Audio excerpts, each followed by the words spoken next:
Olá, sejam muito bem-vindos ao Da Hora, jornalismo independente, comprometido com a verdade e conectado com você.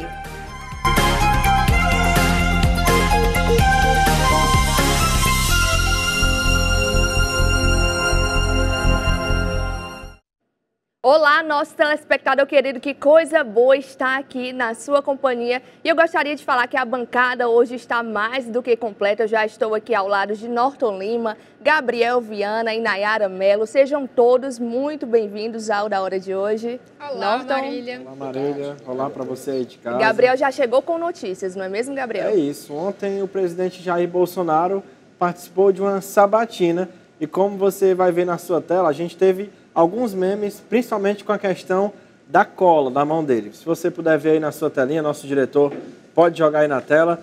O presidente Jair Bolsonaro estava com uma cola aí na mão. Como você está vendo, alguns assuntos que ele tinha para falar. Isso nas redes sociais, principalmente no Twitter, que é onde esses memes tomam conta. Muita gente fazendo meme, colocando montagens na mão dele. E realmente repercutiu muito. O que é que vocês acham? O que é que vocês acham primeiro da questão dele levar uma cola e depois dos memes? Norton? Bom é o nome do doleiro, né? Na mão do todo mundo brincando com isso, né? Mas tem uma quantidade enorme de memes, né? Pois é. Foi engraçado. Eu acho que todo mundo viu, né? Não é uma novidade para ninguém. Teve uma audiência enorme, né? E todo mundo esperava que houvesse um fight, né? Assim, um Kung Fu fight, né? Mas foi tranquilo, né? Ele não cedeu às provocações. O que eu não vi, Gabriel, tu que gosta de cronômetro, essas coisas, é o tempo de fala, né? Me parece que os entrevistadores, né, falaram muito mais do que o entrevistado. Isso é verdade. E o entrevistado falou pouco e falou bem, né? Teve algum momento que seria tenso na questão de ter chamado o Alexandre de Moraes de canalha, né? Isso, seria... foi perguntado. Mas sobre foi uma isso. coisa que acabou passando tranquila, né? E, de certa maneira, está tendo uma confusão de novo com o Alexandre de Moraes no centro agora, até com essas prisões aí malucas e tal.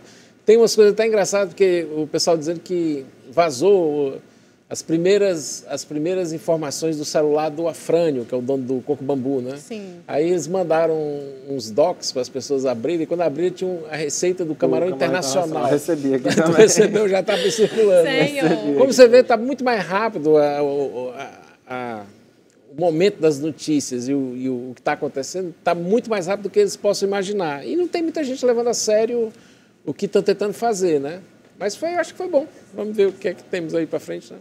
Norton, você acredita que essa situação aí dos empresários pode impactar de alguma forma nas eleições referente à reeleição do Bolsonaro ou não? Não, Ou ele consegue se sair dessa? Amanhã, na sexta-feira nós vamos estar com o professor Djalma aqui, a gente pode até perguntar para ele essas questões. A gente já tocou nesse assunto da vez passada, acho que na semana passada, a gente falou, quando esse assunto foi aviltado, né, quando apareceu, a gente falou.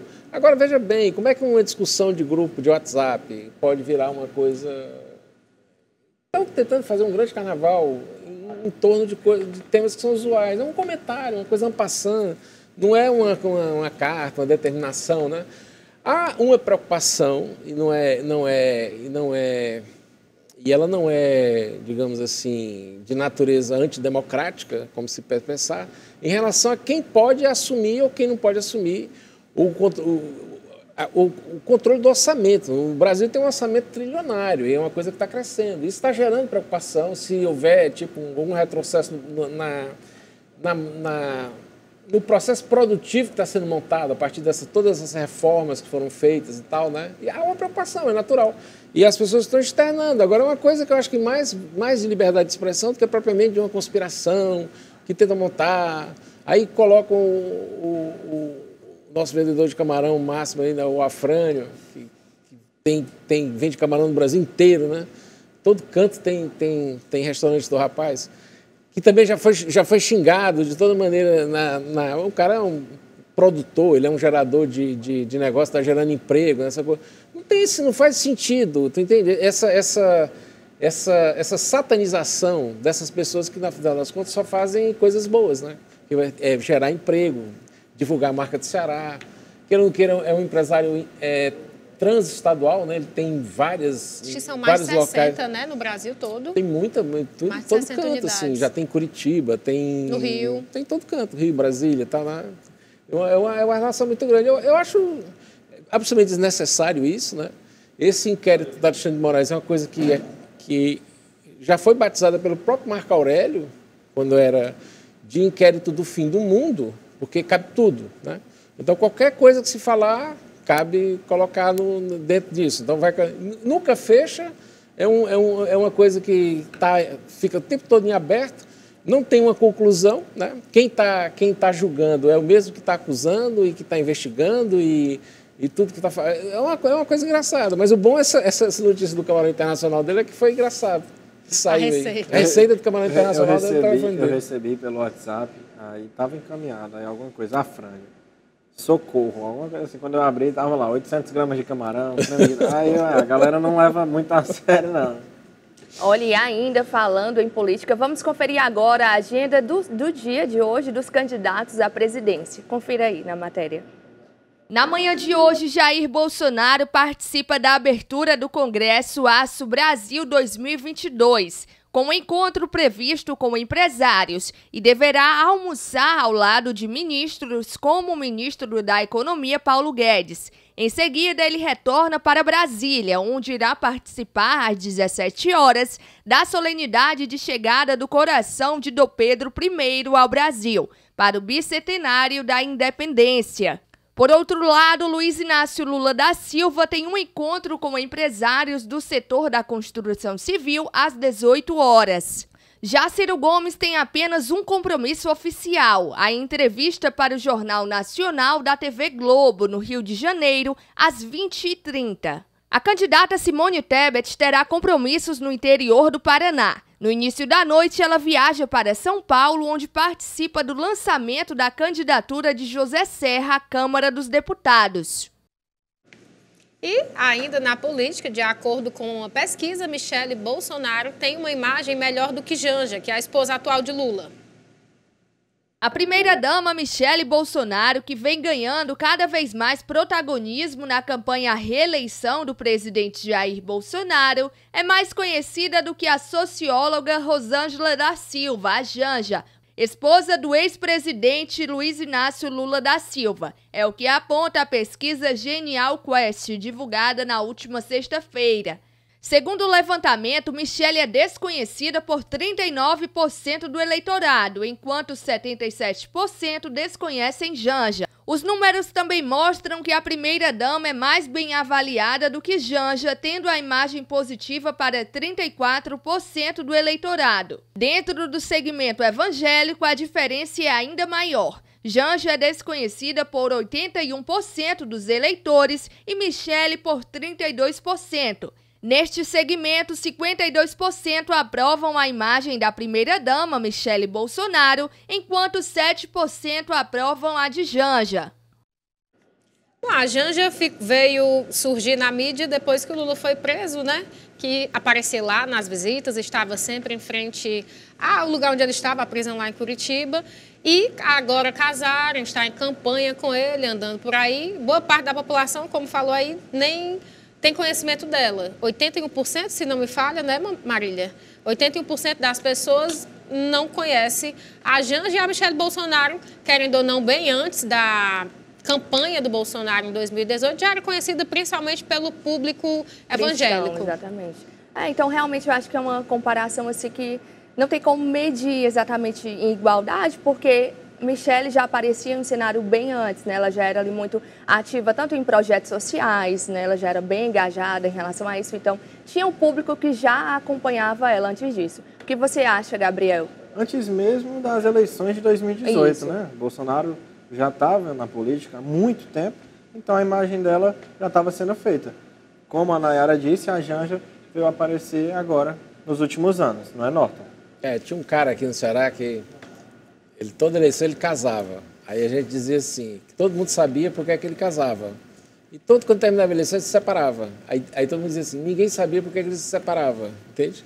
Então tem que ver. Agora eu fiquei curiosa para saber por que ele casava. Pois é, não, por que o cara casava, né? E ninguém sabia por que ele se separava, né? Aliás, todo mundo diz, ninguém sabia por que ele casava e uma grande parte das pessoas não sabia por que ele se separava. Tem que ver, as pessoas têm que ver até que ponto é real essa coisa aí, né? Essa pesquisa que virou? Então, a pesquisa também, né? A gente sabe que elas têm muitos problemas assim de tirada, né? Estão tirando muito a base econômica, né? Tem, por exemplo, o Datafolha entrevista 55% desse pessoal até do salário mínimo. Aí o IPEC, que é o antigo IBOP, entrevista 52%. O IPESP, que é o Instituto do Professor Lavareda, que é um instituto muito bom, entrevista 48%. Norton, nós vamos voltar no segundo bloco falando sobre isso, mas o diretor aqui já avisou que nós esgotamos o primeiro bloco, vamos agora para um rápido intervalo e voltamos daqui a pouquinho com muito mais enquetes e pesquisas eleitorais para você conferir.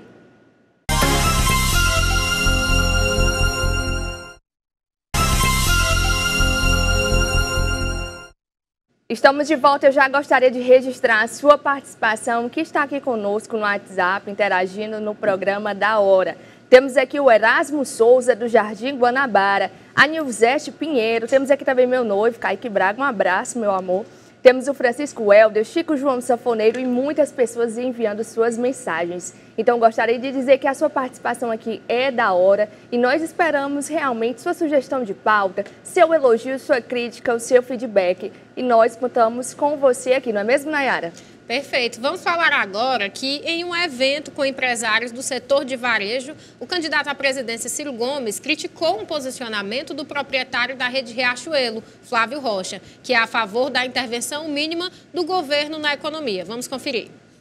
O que eu quero desenhar é um Estado objetivamente encarregado de promover as suas tarefas nas quais a iniciativa privada não é capaz de fazer. Se não, me responda. Qual foi a nação do planeta Terra que lançou sua infraestrutura sem o Estado?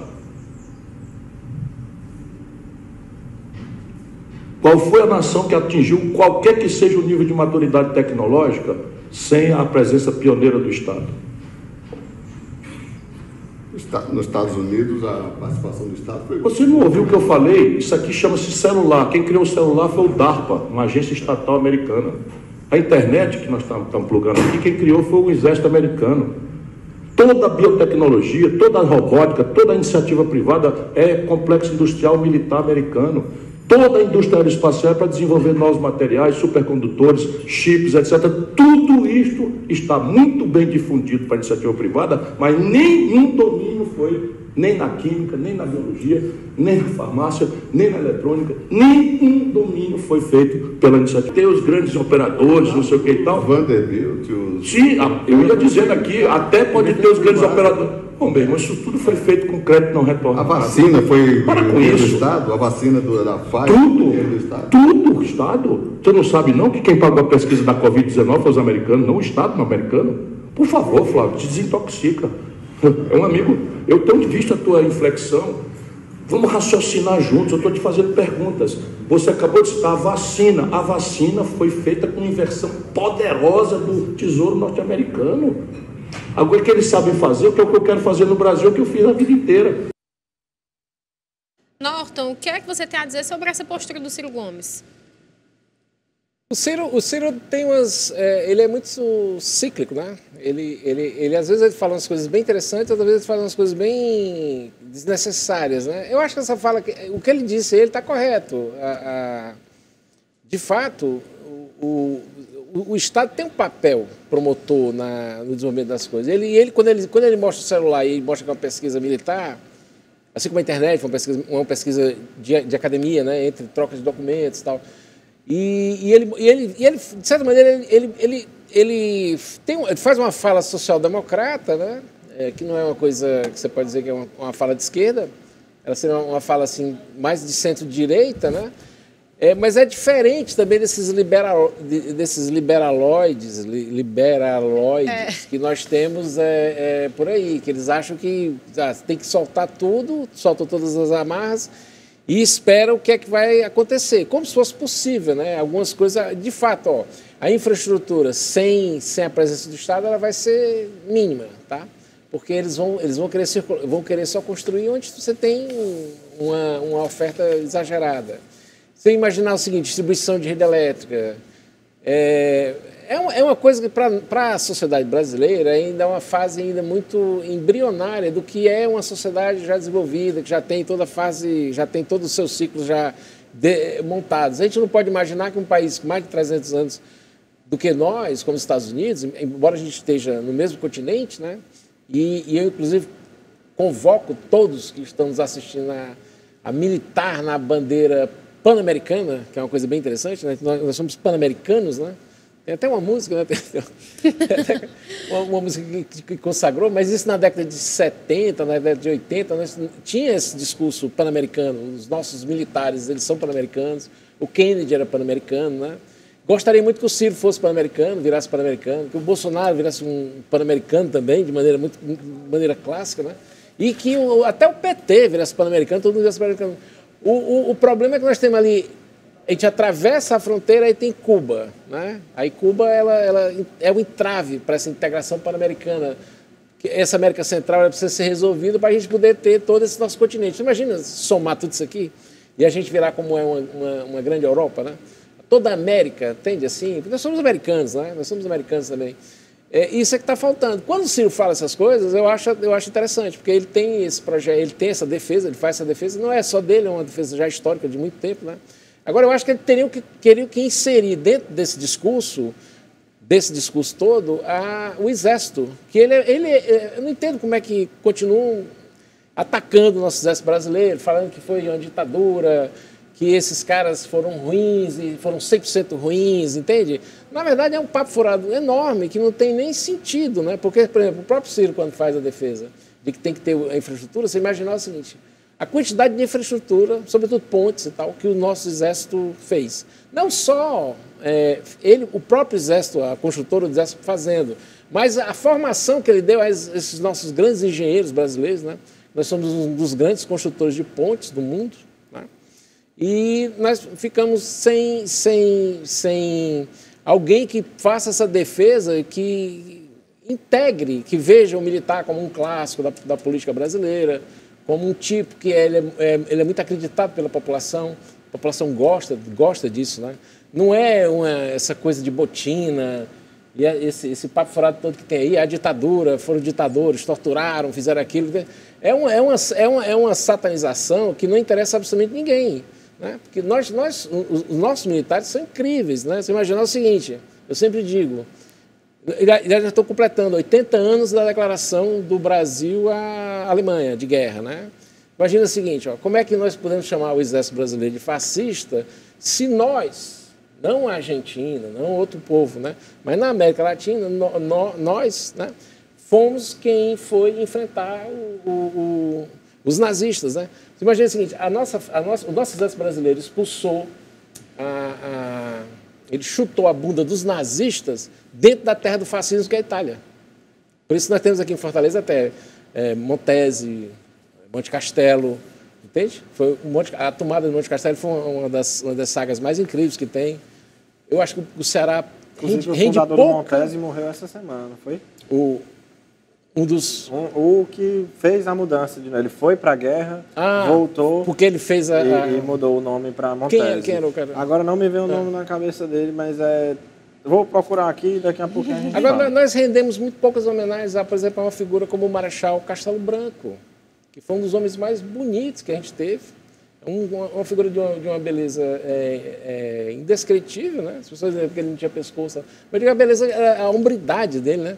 Ele foi, acho, talvez, o único militar brasileiro que recebeu uma medalha de bronze do Exército Americano por bravura em combate no Montese, né? E ele foi o estrategista de toda a campanha brasileira na Segunda Guerra, que nós derrubamos as linhas góticas alemãs, né? E a gente conseguiu tomar aquilo lá. Então, imagina o seguinte, a força que nós fizemos no Montese, a carga que o nosso exército fez no Montese, e era engraçado, porque, Gabriel, o pessoal subiu com praticamente bola de futebol, com cuíca, com violão. Só o brasileiro mesmo para levar um violão para a guerra, né? Quer dizer, o cara foi para lá e a gente ficava debaixo O Monte Castelo era no alto e a gente aqui de baixo que recebendo bala de alemão. 25 mil soldados alemães se renderam para os nossos soldados. Tá? Uma divisão inteira do exército alemão se rendeu aos nossos soldados. E graças a isso, né, por conta dessa força, dessa pressão que nós fizemos na Itália, nós impedimos que esse exército alemão fosse reforçar as linhas da França ou avançassem para o norte da África, como eles estavam querendo. Né? E assim nós praticamente... Os nossos queridos militares brasileiros é uma das coisas importantes se dizer, né? É uma geração que está morrendo. Né? Pois é, o Raimundo Nonato Ximenes. Ele é escritor, jornalista, dentista e foi ex-combatente do Exército na Segunda Guerra Mundial e foi o fundador do bairro Montes. É uma coisa... Esses caras foram incríveis na guerra. Né? Essa semana com 99 anos. E era engraçado, eles iam para a guerra, aí se apaixonavam, as enfermeiras se apaixonavam por eles se apaixonavam por enfermeiro. Imagina assim, mas essa coisa que eu acho mais engraçada, se você tem as fotos aí da Segunda Guerra, qualquer dia a gente passa aqui. Mas os brasileiros embarcando para a Itália, levando violão, entende? Brincando com Hitler, né? Desenhavam o finado Hitler, que a gente tem que chamar, esse negócio desaparece do planeta, né? Para não invocar novos, né? Mas eu acho importante essa fala do Ciro. Ele teria que ser convertido para essa causa pan-americana, né? Não só ele, eu acho que toda a sociedade brasileira tinha que entender o que seria esse projeto pan-americano, de a gente fazer essa integração, né, de todo o continente americano, sem essa coisa desse protetorado europeu que é Cuba. Que basta dizer isso, né? O Fidel sequer cubano era até espanhol, descendente dos espanhóis, que os americanos expulsaram de Cuba, né? Os americanos junto com os soldados cubanos. Então é uma coisa interessante. E a gente já falou da agenda dos presidenciáveis e agora é hora de você conferir a agenda dos principais candidatos a governador aqui pelo estado do Ceará. Primeiro, a gente vai começar com ele. Capitão Wagner, do União Brasil. Pode jogar imagens na tela, direção, por favor. Capitão Wagner, do União Brasil, começou agora na parte da tarde. Desde meio-dia, ele está dando uma entrevista a um sistema de comunicação. Às 14 horas, ele tem gravação do programa eleitoral. E às 16, 17h30, 19 e 20 horas, ele tem inaugurações de comitês de aliados do seu partido. Já o Elmano de Freitas, do PT, que você também vai conferir imagens aí na sua tela, começou cedinho. 8 horas da manhã, ele participou de uma caminhada lá no Janguruçu, ali na Santa Filomena. Desde 11 horas, ele está fazendo gravação para o programa eleitoral dele. Às 4 horas da tarde, ele e o Camilo vão dar entrevista a uma rádio. E às 17 horas, eles vão ter um encontro lá em Pacatuba, ali na região metropolitana da capital. E o Roberto Cláudio, do PDT, também começou cedinho, 8 horas da manhã, ele teve uma reunião com a sua equipe para definir o plano de governo. 9 horas ele também fez gravação de programa eleitoral, assim como todos os outros. Desde meio-dia ele está numa entrevista e às 14 horas ele volta para fazer gravação de programa eleitoral. Realmente a gente está conferindo que eles estão fazendo, nesse período agora inicial, muita gravação, não é, Norton? Agora tem uma coisa interessante aí, o Wagner... Ele não está querendo vir falar com a gente aqui, tá? A gente está tentando, de toda maneira. O Elmano já está confirmado. Eu acho que vai ser nosso primeiro sabatinado, né? Na sequência, o Roberto Cláudio, está tudo certo. Agora, o Wagner, até agora, ele não tem agenda, tá? Ele não tem agenda, mas ele está dando uma entrevista aí, né? Tá. Eu gostaria muito de que ele viesse para a gente conversar e eu tirar algumas dúvidas. Desde o meio-dia ele já está dando uma entrevista ao sistema. Pois é, para cá ele não está querendo falar, né? Então, o cara está se achando... Ou está se achando mega, né? Não é mais capitão, é um Superman, aí, uma coisa parecida, né? Mas eu quero muito que ele venha, né? Porque a gente tem muitas coisas para falar, assim, né? Olho no olho, querendo saber dele, como é que são esses planos que ele está pensando, o que é que ele está pensando. Então, vamos ver aí, né? O dia 26 vai começar agora, dia 26 começa o horário eleitoral. Nós vamos ter uma novidade aqui na TV, que vai ser... Nós vamos ter uma extensão de debates em relação à propaganda eleitoral. Termina às 13h25, né? E o Da Hora vai acompanhar e a gente vai debater o que eles falaram. Vamos ver o que é que eles estão falando, vamos tirar um tiroteio, vamos fazer uma agência de fake news brincando com o que eles vão falar, né? Assim, vai começar o festival vai começar o festival de promessas, né? E a gente vai ver o que é que tem, o que é que está sendo dito, o que é bizarro, o que é que não é bizarro, o que é que funciona. O que é alcançável. O que é que dá para fazer, o que é que não dá para fazer, de onde é que vem o dinheiro para fazer, quem vai fazer, né? Essas coisas são importantes. Vai ser divertido porque você vai assistir, quem assistir, né? Quem assistiu o horário eleitoral é uma maneira até da gente segurar a audiência para os políticos, vai estar trabalhando a favor deles, né? Que todo mundo possa ver e assistir o máximo o que eles vão dizer. Vai ser divertido essa nossa brincadeira aqui. Na verdade não é uma brincadeira, vai ser uma coisa séria, mas assim, acho que vai ser mais divertido a gente assistir do que propriamente eles fazerem o programa. Com certeza. Olha, Norton, e enquanto isso, nós vamos ouvir o que a população nas ruas estão falando em nossas enquetes. Isso porque a nossa equipe de jornalismo aqui da TV União tem ido às ruas de Fortaleza para saber se as pessoas sabem votar. Vamos conferir. Não, eu votaria no Lula, né? Mas cada um tem suas escolhas. Na verdade não, porque de vez em quando o povo vota só pro marketing. Sendo que certo deputado, ele nem sabe fazer um trabalho direito. Como a crise que está atualmente nos preços da gasolina e também do alimento. É o seguinte, hoje em dia não, porque o pessoal usa muito a questão política, leva muito para o lado pessoal. Ah, eu quero votar no fulano de tal. Ah, eu vou votar no fulano de tal. Aí gera aquelas discórdias, gera aquelas brigas em família, ou até mesmo morte, aquelas coisas. Eu acho que hoje em dia o pessoal não sabe votar. Porque ele está muito envolvido ainda com problemas sociais e eles levam esses problemas para a urna. Eles não têm uma visão geral, global, dos problemas que o país está passando. Então, o que vocês têm a dizer sobre as respostas da população aí nas ruas de Fortaleza? Ontem a gente acompanhou aqui as enquetes e eu vejo que não mudou muita coisa. O pessoal continua batendo na tecla de que o brasileiro muitas vezes não sabe votar, muitas vezes vota por interesses, por marketing, como o rapaz falou. Então, acho que a opinião mudou um pouco, uma coisa ou outra, mas acho que se manteve de ontem, não é? Tá bem constante essa visão, essa percepção, né? De que as pessoas têm problemas na hora de escolher. Eu já vi gente dizendo para mim, assim, em pesquisa, dizendo assim, votar é muito difícil, porque é uma decisão que exige muito conhecimento para se decidir, para escolher, né? Tem gente que leva a sério, tá? Não é todo mundo que... O que eu estou vendo é que as pessoas estão cada vez mais entendendo que o voto tem consequência, né? Que ele é uma responsabilidade, ele não é qualquer coisa, não é uma brincadeira, né? Assim, ele sabe que é uma coisa séria. Não é um Grêmio escolar que a gente vota. Tem uma máxima que é aquela que ninguém vota para a vida piorar. Isso é uma coisa que a gente sabe que é assim, né? Ninguém vai escolher voto de protesto, voto daquilo outro. Quem ganha, realmente ganha, quem vence, né, as eleições, é porque tem a melhor ética, a gente sabe disso, né? Tem as melhores propostas, ou está mais equilibrado, está mais centrado para o jogo do poder, né, em si, para receber, né, o manto do poder que vai cair sobre essa pessoa. Vamos ver em nossas enquetes ainda se as pessoas acreditam nas pesquisas eleitorais. Acredito. Porque eu acho que dependendo do que o povo escolher, o Brasil vai mudar muito, sabia? Dependendo da consciência das pesquisas, do que a população quer, do que a população mais quer. Mais ou menos. Às vezes eu acredito, às vezes eu não acredito.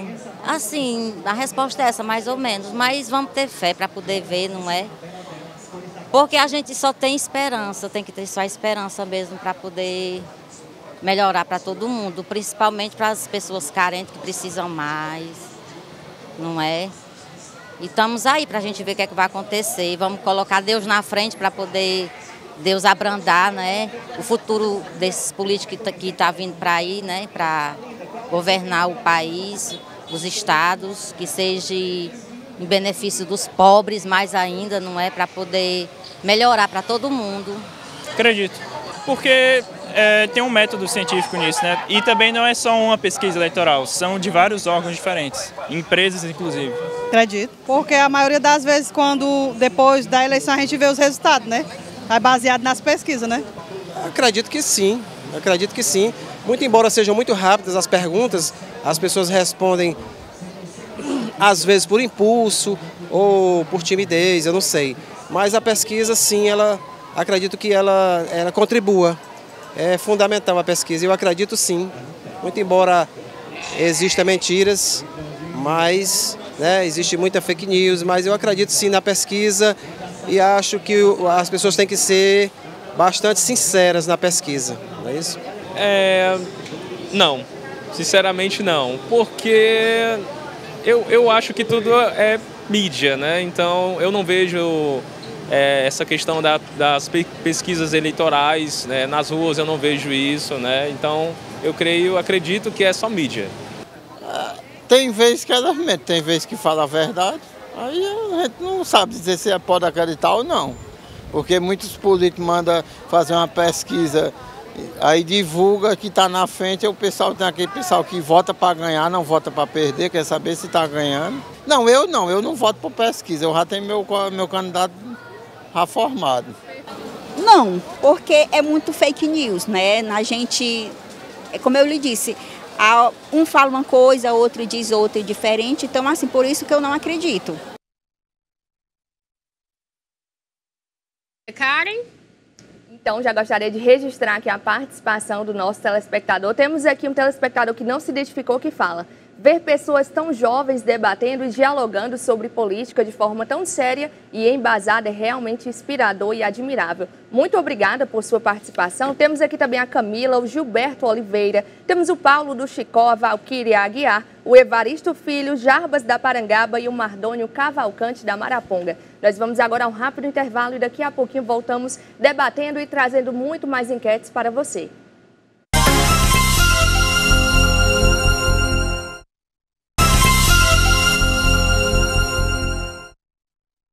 Vimos aí que as opiniões, né, divergem bastante. Em maioria, eu como estou no corpo a corpo, em maioria vejo que as pessoas não acreditam tanto, mas todo dia praticamente muda. O que é que você acha, Norton, dessa percepção? Eu comecei a falar, acho que nos primeiros blocos aqui, eu estava explicando a questão de metodologia, né? Por exemplo, o Datafolha, ele entrevista 51% da classe até 2 salários mínimos. O IPESP, do professor Lavareda, entrevista 48% do pessoal até 2 salários mínimos. O IPEC, que era o antigo IBOP, né? Que mudou o nome depois da bobagem que ele fez na eleição de Fortaleza, onde ele colocou o Capitão Wagner com 20 pontos atrás, né? do Sarto. Né? Aí eles mudaram o nome, IBOP virou IPEC. Eles entrevistam 55%. Né? A Quest, que é um instituto novo, ela está entrevistando 38% até 2 salários mínimos. Né? Ela, 38%, segundo o PNDA, que é a Pesquisa Nacional de Domicílio Amostral, né? Do IBGE, é uma regra que ela utiliza, até 38%. Essas variações todas são devido à questão de metodologia. Né? Você tem aí, pelo menos hoje, você tem pesquisa até com voz mecânica, entende? Tem pessoas respondendo pesquisa com voz mecânica. Aí você tem pesquisa presencial, que é a pessoa vai, critério de residência, os filtros são maiores. Né? Tem gente filtrando, se saber se você votou na eleição passada, se você vai votar nessa eleição. Se você não for votar nessa eleição, eles já te riscam da planilha. Né?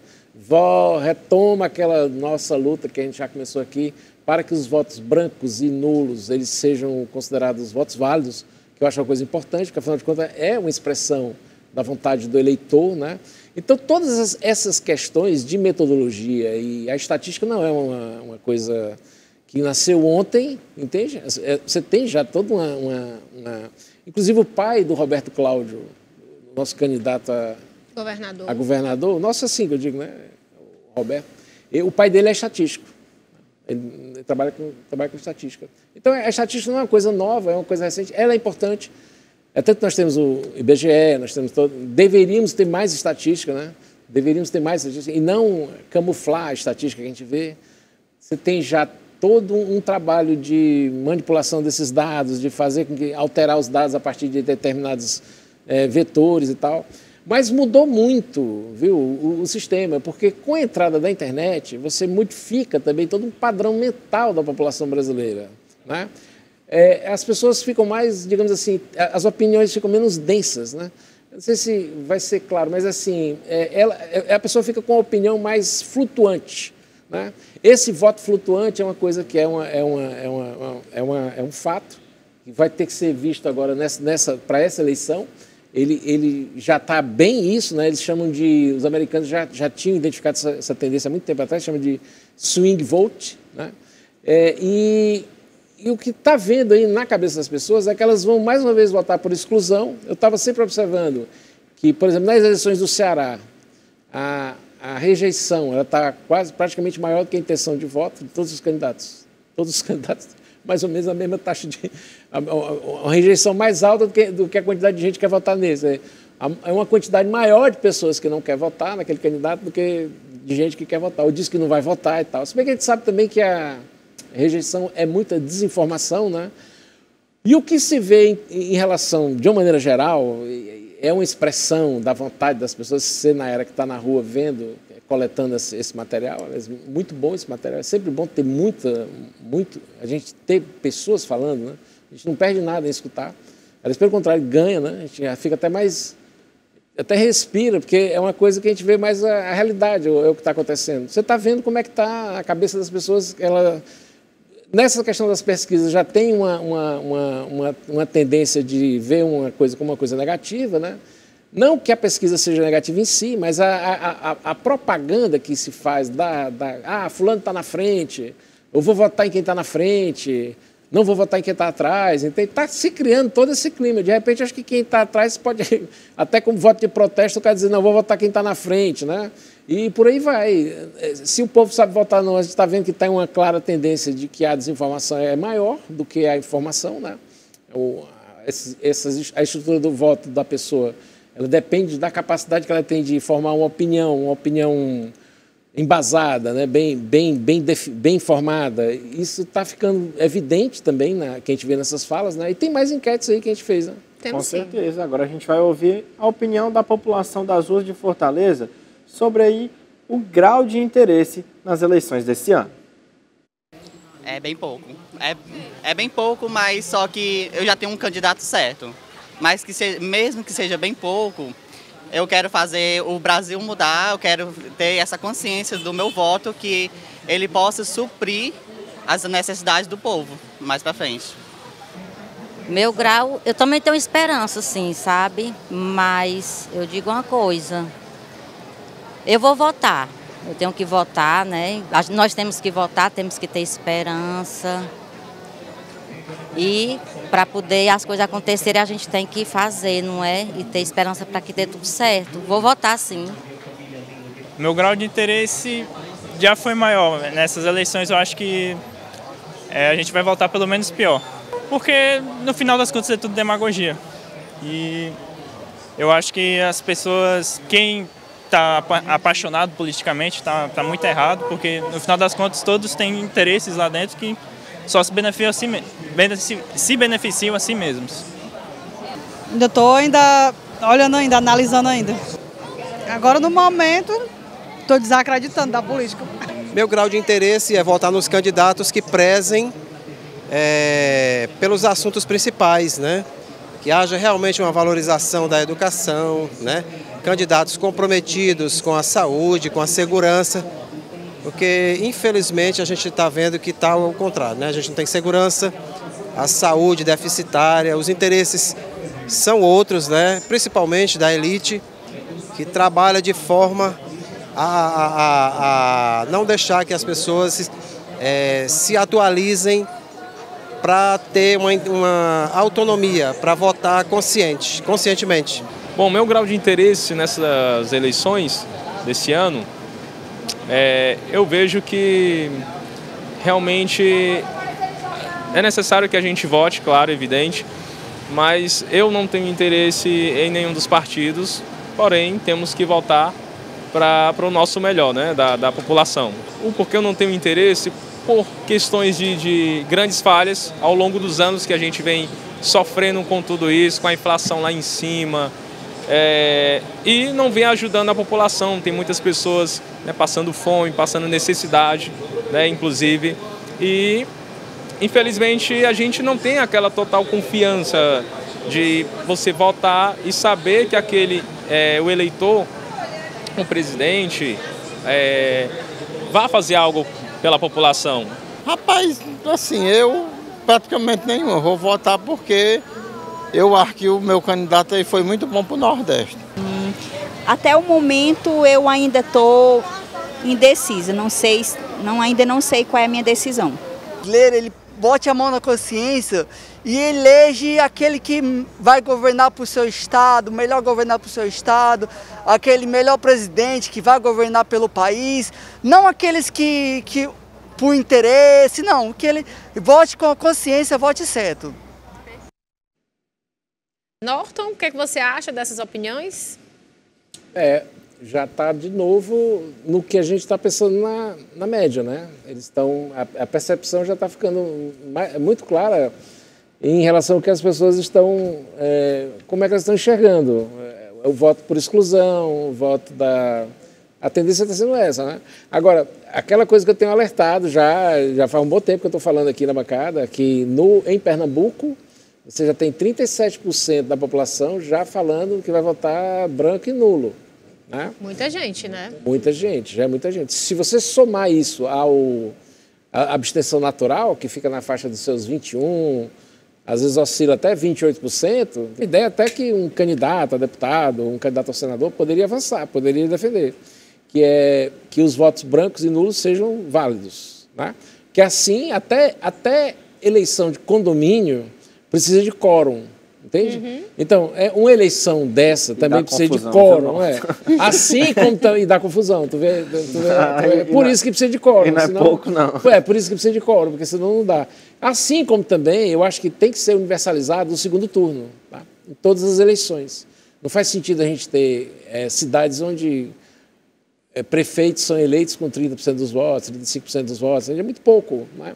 Você ter assim, uma cidade como Juazeiro do Norte, a importância da cidade como Juazeiro do Norte, que infelizmente não tem segundo turno, você tem um prefeito eleito com 35, tem pouco dos não é interessante, né?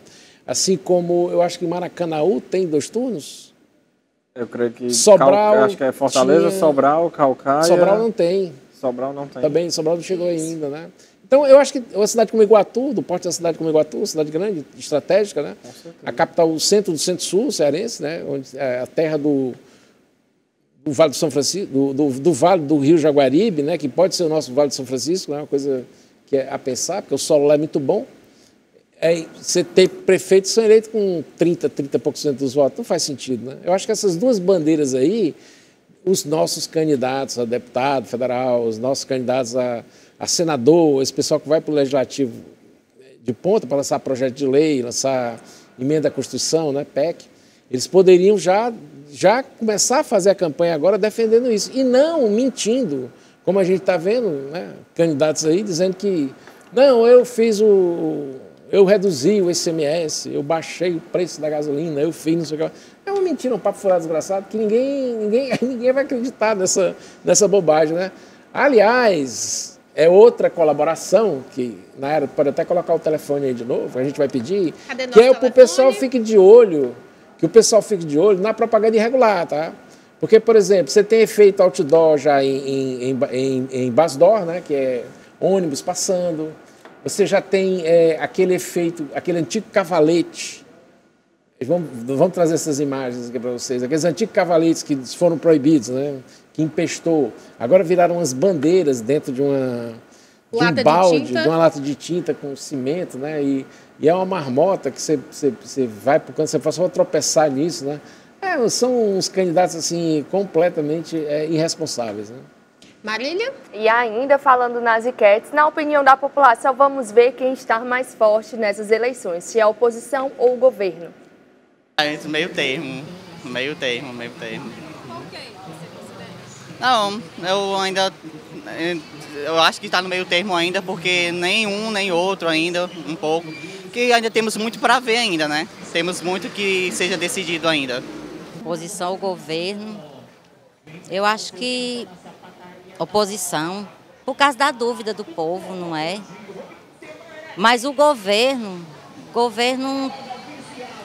Vamos ter fé, não é? Para poder ver se acontece alguma coisa boa para todo mundo. Acho que a oposição. Eu acho que, principalmente pela situação econômica que o povo está passando, e eu acho que o governo pecou muito na pandemia e isso vai pesar bastante para eles. A oposição. Porque a gente fica vendo, fica assistindo jornal e tudo, a gente tem essa base, né?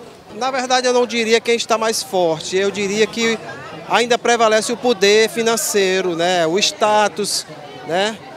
O poder financeiro. É assim, o dinheiro ainda manda. As pessoas se vendem inocentemente, não sabem o prejuízo que é vender o seu voto, deixar de analisar o candidato, de buscar o histórico dele. Se ele já é político, buscar o histórico dele como político, como ele já foi. Não é isso?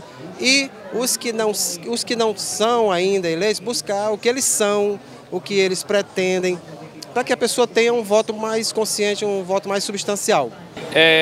Eu creio que o governo, porque está com a máquina na mão. Eu acho que é a oposição, porque as pessoas que a gente vê sempre estão na frente, né? Acho que é a oposição. Pelos comentários que a gente vê, né? Um diz uma coisa, o outro diz outra, né? Então, assim, são muitas opiniões diferentes, né?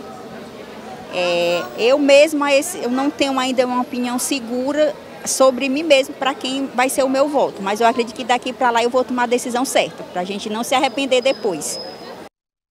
Norton, que falar dessa opinião a respeito da oposição ou do governo também é uma opinião que tem mudado, né? A cada dia mais, algumas pessoas têm continuado na mesma ideia, né? Apesar das mudanças. O interessante é a gente ver eles falando, né? Essa é a parte que eu gosto mais. Assim. Você vê que, às vezes, nem responde a pergunta de forma objetiva. Ela, né, quer falar de outros temas que também são importantes. Que tem correlação com aquilo. Eu acho que não é uma coisa que é importante ver na cabeça das pessoas. Né? Acho que talvez eles querem as melhores propostas. Né? E eu vi aí o detalhe, né? A essa altura do campeonato, podemos dizer, porque está perto já. Outubro está aí. Digamos que um mês. Um mês e 10 dias. Ainda tem muita gente que não tem voto definido, que não sabe, que ainda está vendo. Ainda tem muita gente nessa situação. É o voto flutuante. Né? E agora é hora da gente falar de esporte aqui no Da Hora, porque ontem o Fortaleza apresentou uma cara nova. É o volante Caio Alexandre, que se destacou muito no Botafogo em 2020, foi para o exterior, agora vai defender o tricolor. Agora a gente vai conferir um pouquinho do que foi que ele falou na coletiva de apresentação ontem lá no PC. Quando o presidente e o Alex fizeram contato, a gente de antemão já aceitou. E assim que terminamos de falar, eu liguei para o Marcelo, falei, irmão, acho que a gente vai estar junto novamente. Aí ele, ficou feliz pra caramba. Aí ele, é sério, cara? Eu falei, é sério. Estamos nos últimos dias para fechar a janela aqui e eu acho que vai acertar tudo certo, para ficar tudo certo e eu ir jogar no Fortaleza. Queria saber de você como é que é o clube. Aí ele falou diversas coisas boas, passou informações da cidade e como eu falei aqui na apresentação, eu falei... Ele falou, cara, já traz tudo na mala, não deixa nada para trás, porque você não vai querer voltar mais não. E foi exatamente que eu cheguei aqui, assim que eu cheguei no primeiro dia, eu falei, cara, que energia incrível, cara, que tava faltando, assim, lá, a coisa que não tem era essa energia, essa coisa boa, você acordar cheio de prazer para vir pro clube, sabe? Falei com meus pais, estava contando as horas para chegar ao dia do treino, o dia da apresentação, o dia de estar com todo mundo, conhecer todo mundo.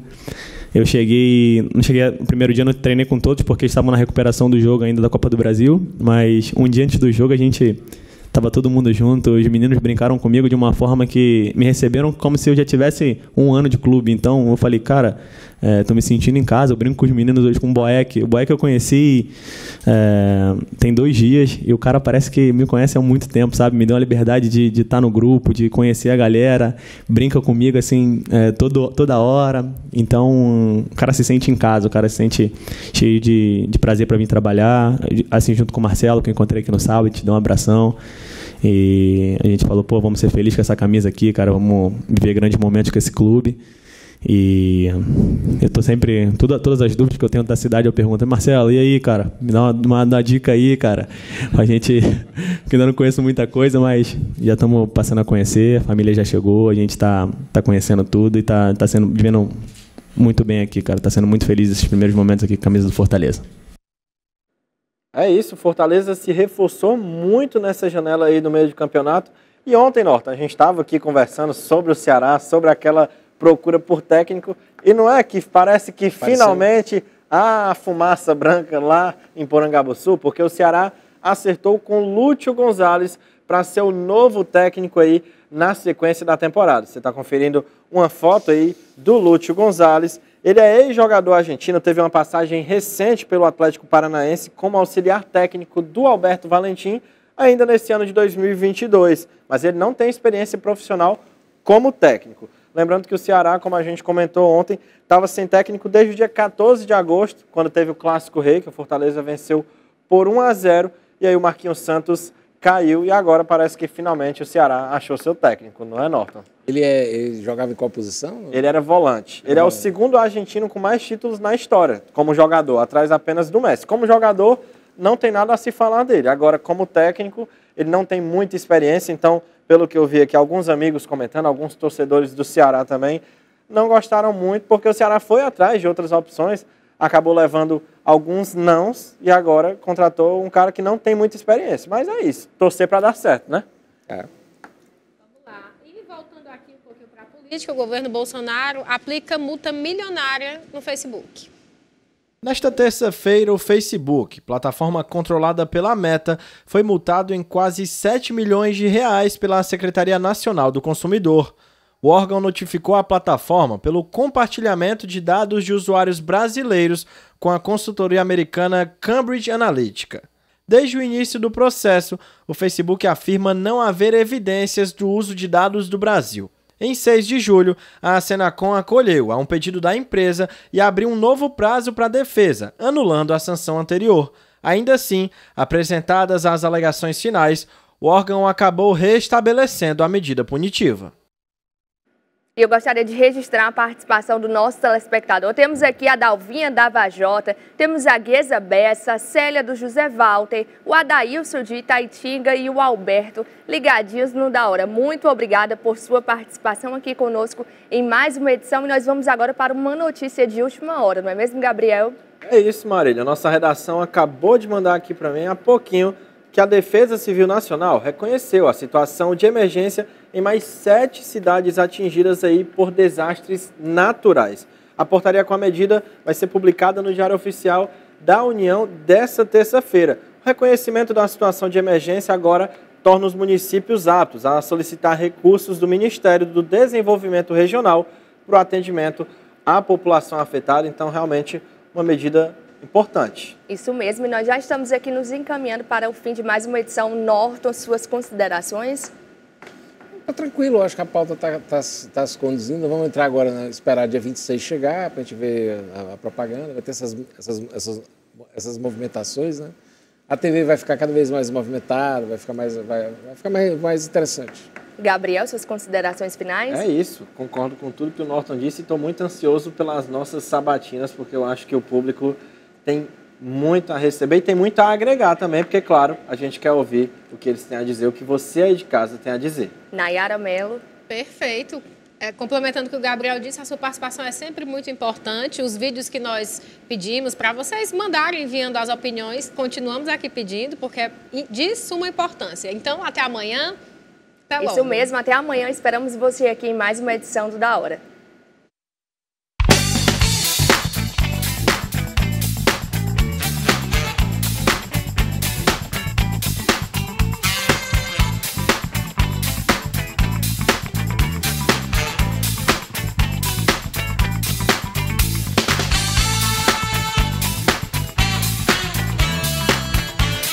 Eu não sou o melhor, mas especialista de boa comida, Frigideira do Johnny.